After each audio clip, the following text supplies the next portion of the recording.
تو سرکار نے 11 بیویوں میں سے سلمہ ہی کو دیا، کسی کو نہیں دیا۔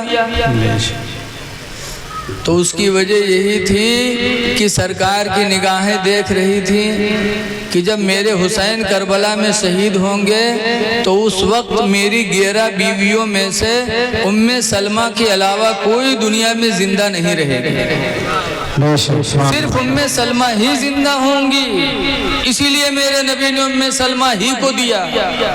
اور یہی ہوا کہ سلمہ نے وہ شیشی سنبھال کے رکھی، 50 سال سے زیادہ تک سلمہ نے وہ شیشی سنبھال کے رکھی۔ آج یہ مہرون کا بینامک کاغذ دے دو، مہینہ بھرے مانگو تو کہتے پتہ نہیں کہاں دھرا، بتاؤ بینامک کاغذ۔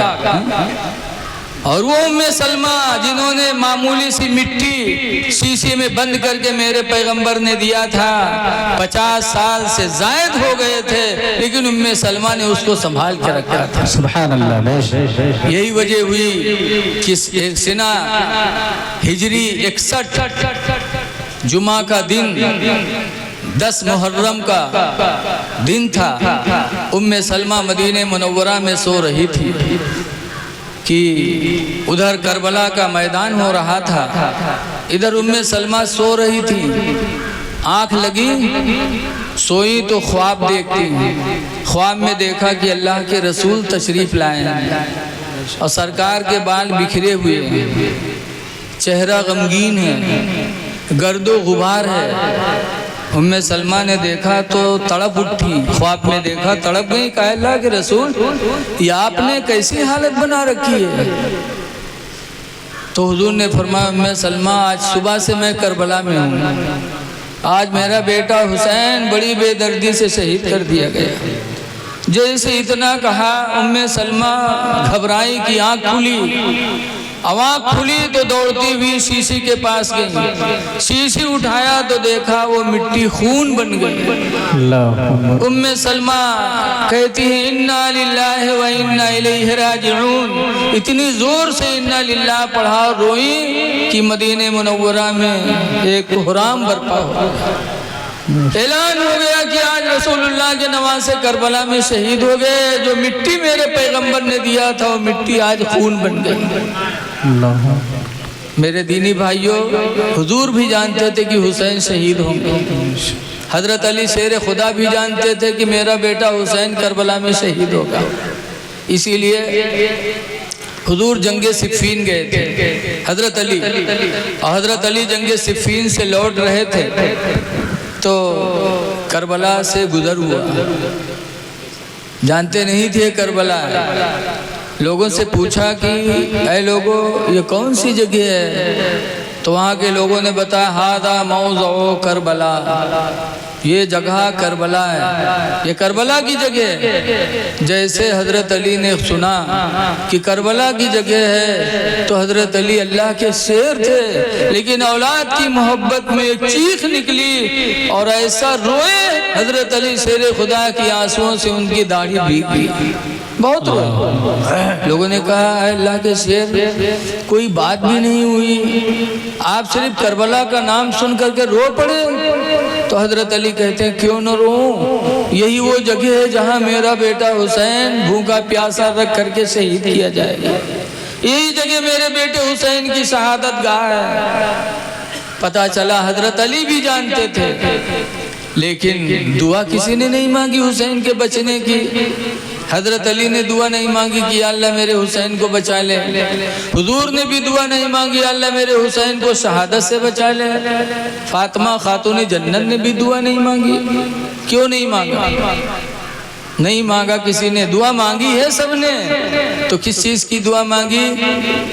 حضور نے دعا مانگی اللہم آت الحسین صبرا و اجرا، اللہ میرے حسین کو صبر اور اجر عطا فرما۔ بے شک سبحان اللہ۔ صبر کی دعا رسول اللہ نے بھی مانگی، صبر کی دعا حضرت علی شیر خدا نے بھی مانگی، یا اللہ میرے بیٹے حسین کو صبر دے دے اور استقامت عطا فرما کہ میرا بیٹا حسین ایسے موقعوں میں پھسلے نہ۔ تو سب کی دعائیں قبول ہوئی۔ اسی لیے حضرت میرے معاویہ کے انتقال کے بعد جب یزید تخت پر بیٹھا، بڑا بد نصیب انسان تھا، بیٹھتے ہی بیٹھتے حضرت حضور سید العلماء مارہروی بیان کرتے تھے، بمبئی میں نے عاشورے کے دن سنا، فرماتے تھے حضرت کی تخت خلافت پر بیٹھتے ہی بیٹھتے اس نے پہلا جو کام کیا بڑا رونے والا کام ہے۔ دربار سجایا اور سجانے کے بعد جب مجمع جمع ہوا تو نئی کو بلایا اور کہا اے لوگوں گواہ ہو جاؤ اس سنت کو مٹانے والا میں ہوں معاذ۔ سب سے پہلے امت محمدیہ میں داڑھی مڈوائی کس نے؟ یزید نے۔ تخت پر بیٹھتے بیٹھتے سب سے پہلے میرے نبی کی سنت کو ختم کیا۔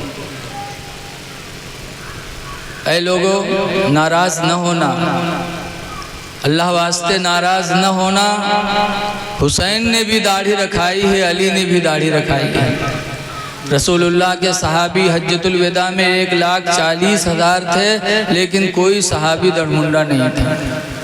1,24,000 یا 2,24,000 کم و بیش دنیا میں نبی آئے، کسی نبی نے داڑھی نہیں بنوائی۔ اس لیے اے لوگوں نبی کے اہل بیت کے محفل میں ہو، سوچ لو ذرا، یہ داڑھی رکھانے کے لیے حکم میرے پیغمبر ہی نے دیا۔ انہوں نے ہی فرمایا قص الشوارب، اے میرے ماننے والوں مونچھوں کو کتروا دو، واعفوا اللحى، اور داڑھی بڑھا لو۔ کون رکھائے گا؟ داڑھی بنواؤ نا، یزید نے بنوائی تھی۔ آپ الحمدللہ ہم سب حسینی ہیں، حسین کے چہرے پہ داڑھی، علی کے چہرے پہ داڑھی۔ سبحان اللہ سبحان اللہ۔ اور حضرت علی کے چہرے پہ تو ایسی داڑھی تھی ماشاءاللہ، ایسی داڑھی تھی کہ ایک دن ایک یہودی آ رہا تھا تو کے چہرے پر تھوڑی سی داڑھی رہا ہے، جیسے سکچلیا کا دیکھے ہوئے تنی کے چورکسی رکھا ہے، ایسے یہودی کے چہرے کی داڑھی، اور حضرت علی کی داڑھی پوری گھنی ہوئی سجی ہوئی۔ یہودی قریب میں آیا، اس نے کہا علی آپ کے چہرے پہ داڑھی کے بال اتنے ہوگے، ہمارے چہرے پہ داڑھی کے بال یکا دکا ہوگے، ایسا کیوں؟ قرآن سے اس کا جواب دو۔ بہت سے لوگ آجو کہتے ہیں نا کہ کھچڑا پر فاتحہ کراوت ہو تو قرآن سے جواب دو، قرآن میں کہاں لکھا ہے؟ قرآن بہت پوچھی ہیں آج کل، اور یہ نہ پوچھو کہ 7 سال بیوی کا چھوڑ کے جماعت میں چلے جاتے، بیوی اکیلے رہا تھے، یوں قرآن میں کہاں لکھا ہے؟ قرآن سے بہت جواب پوچھیں گے۔ ارے قرآن میں اللہ نے سب کچھ لکھا ہے، لیکن تلاش کرنے کے لیے علم تو ہونا چاہیے۔ حضرت عبداللہ بن عباس کہا کرتے تھے کہ جس رسی میں میں اپنا اونٹ باندھتا ہوں، اگر وہ میری رسی گم ہو جائے تو میں قرآن میں تلاش کر لوں گا کہ وہ رسی کہاں ہے۔ کیوں پوچھا؟ بتاتے ہیں کہ اللہ نے قرآن میں سب کچھ لکھا ہے سب کچھ، لیکن تلاش کرنے کے لیے علم تو چاہیے۔ یہودی نے کہا علی بتاؤ کہ میرے چہرے پہ داڑھی کے بال یکا دکا ہو گئے، تمہارے چہرے پہ داڑھی کے بال گھنے ہیں، ایسا کیوں؟ قرآن سے جواب دو۔ تو حضرت علی شیر خدا، کیا علم تھا حضرت علی شیر خدا کا؟ حضرت علی فرماتے ہیں کہ جب سرکار کے وصال کے موقع پر سرکار کے بدن کو میں نے غسل دیا، سرکار کی لاش مبارک کو غسل حضرت علی نے دیا، تو غسل دینے کے بعد آنکھ اور بھاؤں میں جو پانی پھنسا رہ گیا تھا سرکار کے، حضرت علی فرماتے ہیں میں نے اس پانی کو اپنی زبان سے چاٹ لیا تھا۔ اس دن سے حضرت علی فرماتے ہیں میرا سینہ اتنا روشن ہو گیا کہ اگر میں الحمد کی تفسیر کروں تو اتنی کتابیں تیار ہو جائیں گی کہ 40 گھوڑے پہ کتابیں لاد دی جائیں گی، پھر بھی الحمد کی تفسیر ختم نہیں ہوئی۔ سبحان اللہ سبحان اللہ، بے شک وہ علم ملا تھا سرکار کو، سرکار سے حضرت علی کو۔ جب یہودی نے کہا بتاؤ قرآن سے بتاؤ، تو حضرت علی نے فوراً قرآن کی آیت پڑھی تھی، والبلد الطیب یخرج نباتہ بإذن ربہ، نباتہ بإذن ربہ، والبلد الطیب یخرج نباتہ بإذن ربہ۔ قرآن میں ہے جو زمین اچھی ہوتی ہے اپنے رب کے حکم سے پودا زیادہ نکالتا ہے۔ سبحان اللہ بے شک بہت خوب جو زمین اچھی ہوتی ہے اپنے رب کے حکم سے پودا اچھا نکالتا ہے۔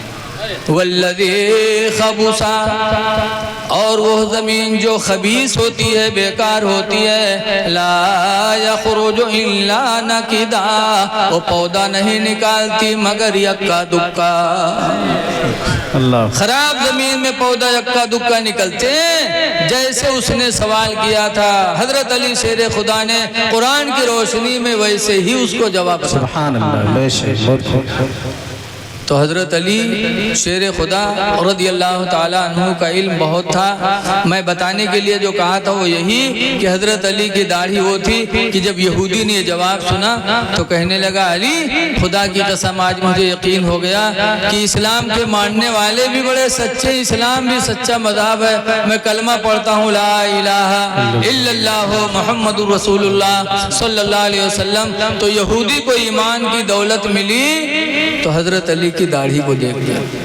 اس لیے مسلمانوں داڑھی نہ بنواؤ، مرنا ہے، خدا جانے کس وقت بلاوا آ جائے۔ شام ملی ہے، دن ملا ہے، رات ملے کہ نہ ملے، مرنا برحق ہے۔ اس لیے مسلمان بن کے جاؤ، چہرے پہ داڑھی سجا لو، دیکھنے والا پوچھے نہ کہ کون مرا ہے، بلکہ دیکھ کر کے جان جائے کہ مسلمان دنیا سے جا رہا ہے۔ اللہ قرآن میں فرماتا ہے وَلَا تَمُوتُنَّ إِلَّا وَأَنْتُمْ مُسْلِمُونَ، ہرگز تم نہ مرو مگر مسلمان بن کے مرو۔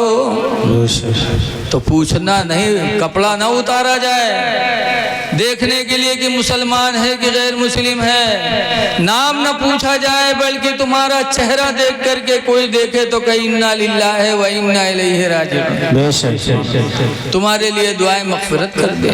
اس لیے اے نوجوانوں چہروں پہ داڑھیاں سجا لو، خدا جانے کس وقت بلاوا آ جائے، رہنا نہیں ہے کسی کو۔ ہندوستان انگریزوں کے ملک میں، انگریزوں کے قبضے میں تھا، انگریز ہندو مسلمان سب پر ظلم ڈھاتے تھے، تو ہندو مسلمان مل کے انگریزوں کو بھگانے کے لیے جنگ لڑی۔ اس جنگ میں 16,000 مولانا شہید ہوئے۔ کتے مولانا شہید ہوئے تھے؟ لوگ کہا تھا مولانا ڈرپوکنا ہوتا، بتاؤ اگر مولانا ڈرپوکنا ہوئی تھی تو یہ بھاگ کے اپن جان بچائی لی تھی کہ نہیں بچائی تھی؟ لیکن سب سے آگے تھے، ہندوستان کی آزادی میں ہندوستان کے عالم آگے تھے، اسی لیے 16,000 عالموں نے اپنی جان دے دی اور جان دے کر ہندوستان کو مسلمان انگریزوں کے قبضے سے آزاد کرا لیا۔ انہی 16,000 عالموں میں ایک عالم تھے مراد آباد کے، دہلی مراد آباد کے، جن کا نام تھا مولانا کفایت اللہ۔ ان کو انگریزوں نے قتل نہیں کیا بلکہ ان کو پھانسی دیا تھا۔ جب پھانسی پہ چڑھائے تھے مولانا کفایت اللہ کو تو انگریزوں نے پوچھا تھا مولانا آخری وقت ہے تمہارا، کوئی خواہش ہے؟ تو لودھے پور کے آدمی ہو تو کہا تھا ہاں تنی مہرو بلا دو دیکھ لے، آخری ٹائم ہے۔ لڑکن بلا دو تنی اسے بتایا دی کونے کونے بینک میں کتا پیسہ جمع ہے بلا لو، بولو۔ لیکن اے لوگوں مولانا کفایت اللہ مراد آبادی سے جب انگریزوں نے کہا تھا کہ آخری وقت ہے مولانا کوئی خواہش ہے، تو مولانا کفایت اللہ نے کہا تھا ہاں ایک خواہش ہے۔ کہا کیا؟ کہا قلم اور کاغذ دے دو۔ قلم دیا، کاغذ دیا۔ تب مولانا کفایت اللہ نے مرتے وقت کچھ باتیں اس پہ لکھی تھی۔ کیا لکھی تھی؟ جس کا مفہوم یہی ہے، انہوں نے لکھا تھا کہ اے انگریزوں تم مجھے موت دے رہے ہو، پھانسی دے رہے ہو، تو کیا تم ہمیشہ دنیا میں رہو گے؟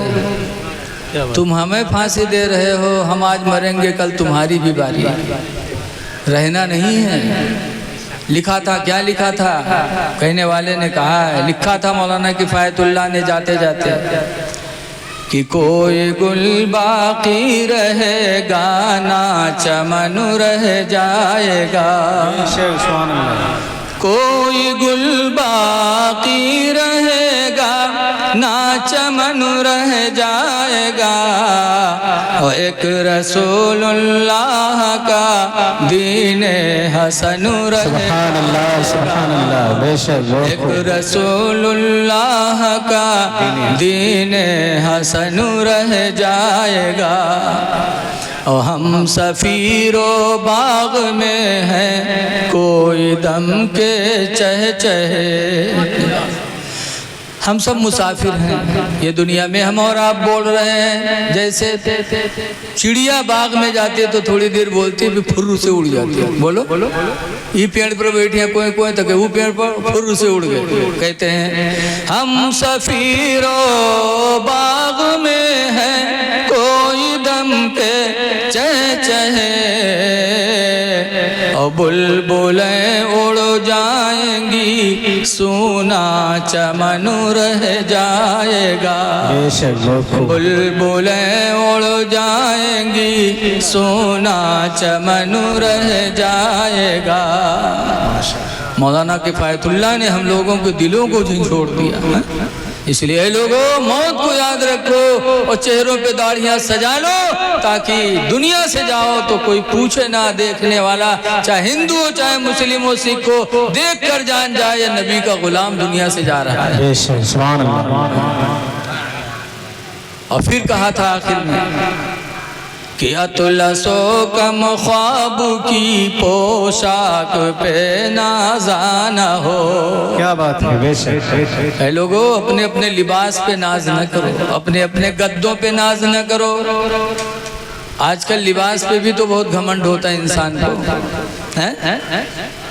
اگر ہم لوگ کرتا پائجامہ نوا پہن لی تھے تو چلا جاتے تو وہی دیکھا جاتا چاہے آگے گڑھا ہم ڈھکل جاؤ کہ کتنا بڑھیا ہے۔ ایسے پینٹ پتلون کہتے ہیں، کہتے ہیں پتلون اور پینٹ پہن لیہن تو چلیے دیکھیں وہی ایسے ہماری ماں بہنیں شادی بیاہ ہوئے تو ماں پہلی ہیں گرارہ، اس کے بعد چلی ہیں تو ہی میر پکڑ کے چلی لاگت ہے انسان نہ ہوئے کونو آندھی بونڈر ہوئے اڑائی لی، اور کچھ تو اتنا کروا گرارہ پہنت ہے کہ خود نہیں اٹھائے پاؤ تھے تو دوئی مہروئی لاگت ہیں آدھوار سے، وہ اٹھاوت ہے تبھی چلت ہے۔ بتاؤ ابے کو ہم پنجم پھنس جائے تو منہ کے بر گلیے تھو رہ جائے۔ اے میری ماں بہنوں دنیا میں آئی ہو تو لباس پہ گھمنڈ نہ کرو، زیور پہ گھمنڈ نہ کرو، اپنے زیور اور اپنے لباس پہ گھمنڈ نہ کرو، دوسری غریب ماں بہنوں کو تم گری نگاہ سے نہ دیکھو۔ اللہ قرآن میں فرماتا وَلَا نِسَاءٌ مِّن نِسَاء، کوئی عورت کسی عورت کو گری نگاہ سے نہ دیکھے، عَسَىٰ أَن يَكُنَّ خَيْرًا مِّنْهُنَّ، ہو سکتا ہے وہی عورت اس سے بہتر ہو جس کو وہ گری نگاہ سے دیکھ رہی ہے۔ گھمنڈ نہ کرو۔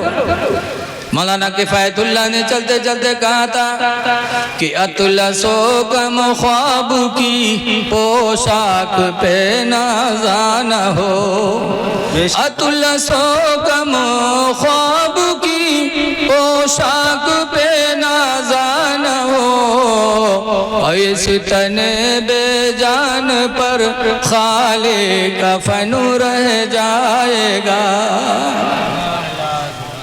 امام حسین اپنے ساتھیوں کو لے کر کربلا پہلی تاریخ کو پہنچے، حضرت حر یزید کی طرف سے آئے تھے، امام حسین کو روکا، رک گئے، اذان ہوتی تھی، جماعت سے نماز ہوتی تھی، یہاں تک کہ بات چیت کرتے کراتے 6 محرم گزر گئے، 7 محرم کی پہلی تاریخ بات بن نہیں پائی۔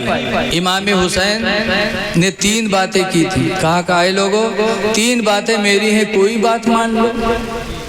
نمبر 1، تم نے مجھے بلایا ہے تو میں آیا ہوں، تو اگر چاہو تو تمہارے ساتھ تمہارے گھر چلوں، ایک بات۔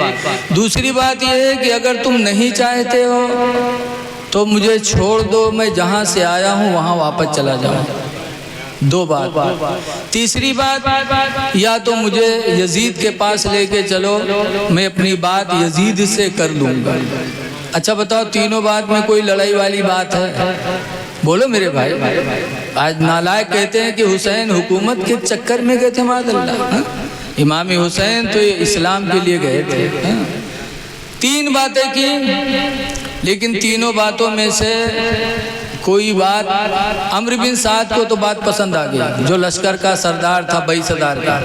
اس نے خط پہ لکھا اور دمشق بھیجا یزید کے پاس کہ اب جنگ کی کوئی ضرورت نہیں، امام حسین صلاحیت پر ہیں، کہہ رہے ہیں کہ یا تو مجھے بلایا ہے، لے چلنا چاہو تو لے چلو، اور کہتے یا تو چھوڑنا چاہو تو چھوڑ دو، میں واپس چلا جاؤں، اور یا تو کہتے یزید کے پاس لے چلو، میں اپنی بات کر لوں گا۔ یزید نے جب پڑھا تو یزید نے کہا خیر بات بن گئی، اب کوئی لڑائی والی بات نہیں رہ گئی۔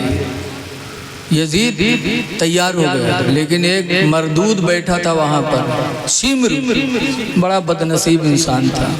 اس نے کہا ارے آپ کیسی بات کر رہے ہیں؟ حسین آپ کی زمین پر آ گئے اور حاکم آپ ہو، لشکر آپ کے پاس، فوج آپ کے پاس، اور آپ حسین کی باتوں پہ صلح کریں گے؟ کچھ نہیں، تمہاری زمین پہ اتر آئے ہیں، یا تو آپ کی بیعت کریں یا تو ان کو قتل کروائیے۔ آج کل بہت سے کام رائے دینے والوں سے بگڑتے ہیں۔ شمر نے رائے دیا، یزید بگڑ گیا، اور شمر نے یہ بھی کہا کہ وہ ابن سعد کی بات مانتے ہو؟ میں نے سنا ابن سعد حسین سے رات دونوں بیٹھ کر بات کرتے ہیں، اس نے دوستی کر لیا حسین سے، اگر ملک بچانا ہے تو حسین سے بیعت لو یا قتل کرو۔ یزید کا دماغ خراب ہو گیا، کہاں بات تو صحیح کہتے ہو۔ فوراً یزید نے ایک لشکر شمر کو دیا، کہا لے جاؤ، اور اگر ابن سعد لڑائی کرے گا تو ٹھیک ہے، ورنہ اس کو ہٹا دینا اور تم سپہ سالار بن جانا۔ شمر و لشکر لے کے پہنچا اور ابن سعد کو خط دکھایا، لکھا تھا یزید نے کہ ابن سعد میں نے تم کو بھیجا ہے حسین سے بیعت لینے کے لیے یا حسین کو بچانے کے لیے؟ ناراض ہو کے لکھا۔ ابن سعد نے خط پڑھا تو شمر سے کہتے ہیں، شمر سے ابن سعد کہتا ہے کہ شمر یہ آگ لگائی تیری ہی ہے، مجھے امید تھی کہ میری بات یزید مان لے گا، تیری آگ لگائی ہوئی ہے۔ شمر کہتا ہے سب بات مت کرو، مقابلہ کرتے ہو کہ مجھے لشکر دیتے ہو؟ لیکن ابن سعد پر دنیا سوار تھی، اس نے کہا نہیں، مقابلہ میں کروں گا، کیونکہ اس کے بدلے میں رئی کی حکومت مجھے ملے گی۔ آ گیا اور محرم کی 7 تاریخ کو دریائے فرات پر قبضہ کر لیا، پانی بند کر دیا کہ پہلے ان کو بھوکا پیاسا رکھو۔ بتاؤ کتنے بزدل تھے کہ 22,000 تھے اور لڑنے آئے تھے، اور امام حسین 82 تھے، اس میں لڑکیاں بھی، عورتیں بھی، بوڑھے بھی، جوان بھی، بیمار بھی، صحیح بھی، اور مہمانی میں جا رہے تھے۔ آدمی مہمانی میں جاتا ہے تو ہتھیار لے کے جاتے ہیں۔ بولو میرے بھائی، کوفہ والے نے بلایا تھا مہمان کے نام پر، تو حسین مدینہ مکہ سے گئے تھے، کچھ نہیں، لیکن ان سے لڑنے کے لیے کہا پہلے پانی بند کر۔ 7 محرم کو پانی بند رہا، 9 کو بند، 8 کو بند رہا، 9 کو بھی بند رہا۔ 9 کو عصر پڑھ کے امام حسین اپنے خیمے کے دروازے پہ بیٹھے تھے، تلوار کی ٹیک لگائے اسے کہ نیند آ گئی۔ اتنے میں یزیدی آواز کی، جنگ جنگ جنگ۔ حضرت زینب امام حسین کی بہن خیمے میں تھی، آئیں اور کہا بھائی جان آپ سو رہے ہیں، یزیدی شور مچا رہے ہیں، دیکھیے کیا ہے۔ امام حسین نے وہی عباس علمبردار کو، جن کے لیے فاطمہ نے کہا تھا، وہ عباس کربلا میں ساتھ میں تھے، کہا عباس جاؤ دیکھو کیوں یہ لوگ شور مچا رہے ہیں۔ عباس گئے، پوچھا تو یزیدیوں نے کہا جا کے کہہ دو یا تو یزید کی بیعت کریں اور یا تو جنگ کے لیے تیار ہو جائیں۔ یہ عباس آئے بتائے تو امام حسین نے کہا جا کے کہہ دو کہ آج رات مجھے اور موقع دے دیں۔ ایک رات موقع مانگی تھی، کون رات؟ جو گزر گئی۔ کس لیے مانگی تھی؟ کہ زندگی کی آخری رات ہے، اپنے رب کو راضی کر لوں، نمازیں پڑھ لوں، زیادہ سے زیادہ تلاوت قرآن کر لوں، خدا کا یاد کروں۔ اور یہی رات ہم لوگوں کو ملتی ہے تو گلی کوچوں میں گھوم گھوم کے، آج کل تو نوجوان پیٹرول موٹر سائیکل کی پوری ٹنکی پھل کریں گے اور مغرب ٹیم سے چلاوے لگے ہیں، صبح کے ٹیم تک پوری رات موٹر سائیکل چلیں گے۔ امام حسین نے یہ رات کس لیے مانگی تھی؟ چاہتے تو 9 محرم ہی کو امام حسین شہادت لے لیتے، لیکن ایک رات مانگی تھی اللہ کی یاد کے لیے۔ بے شک سبحان اللہ، لوگوں یہ رات ملے تو اپنے خدا کو یاد کرو۔